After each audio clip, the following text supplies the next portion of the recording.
వృశ్చిక రాశి. వృశ్చిక రాశి వారికి మనం ముందు నుంచి చెప్పుకుంటున్నాము చాలా జాగ్రత్తలతో కూడి ఉండాలి అని. ఈ వారం కూడా అలాగే ఉంది. ఇక్కడ చూడండి, అర్ధాష్టమంలో బుధుని యొక్క సంచారము అనుకూలతలే ఇస్తూ ఉన్నప్పటికీ రాహు గారితో కలిసి ఉన్న కారణం చేత అంతగా బాగుండడం లేదు.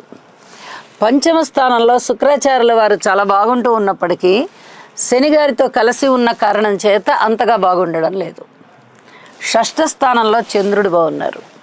3 గ్రహాలు అయితే బాగున్నాయి. అందులో 2 గ్రహాలు శుభాశుభ మిశ్రమ ఫలితాలలో ఉన్నాయి. మరి అనుకూలమైనటువంటి చంద్రగ్రహ ప్రభావం ఎంతవరకు ప్రభావాన్ని చూపిస్తుంది అంటే ఒక 2 రోజులు మటుకే దాని ప్రభావం చూపిస్తుంది. మీరు ఏ ఏ పనులు కార్యక్రమాలు మొదలుపెట్టి ఉన్నారో దానిలో కొంచెం ముందరికి తీసుకెళ్తోంది, అంటే అభివృద్ధి కనిపిస్తోంది. మిగతా విషయాలలో విద్యార్థులు ఎక్కువ కష్టపడాలి. మాతృవర్గ రీత్యా అంతగా సహాయ సహకారాలు లభించబోవడం లేదు. ఏదన్నా ఆదాయ మార్గాలు పెరుగుతున్నాయా అన్న ఆదాయ మార్గాలు పెరగబోవడం లేదు. సంతానం పట్ల సంతృప్తిగా ఉందాము, మంచిగా ఉందా సంతానం అంటే ఏదో ఒక విధంగా మీకు బాధ కలిగించే అంశాలు ఉంటూ ఉంటాయి. ఓర్పు ఓర్పు ఓర్పు అని మీకు తెలియచెప్తూ ఉన్నాను.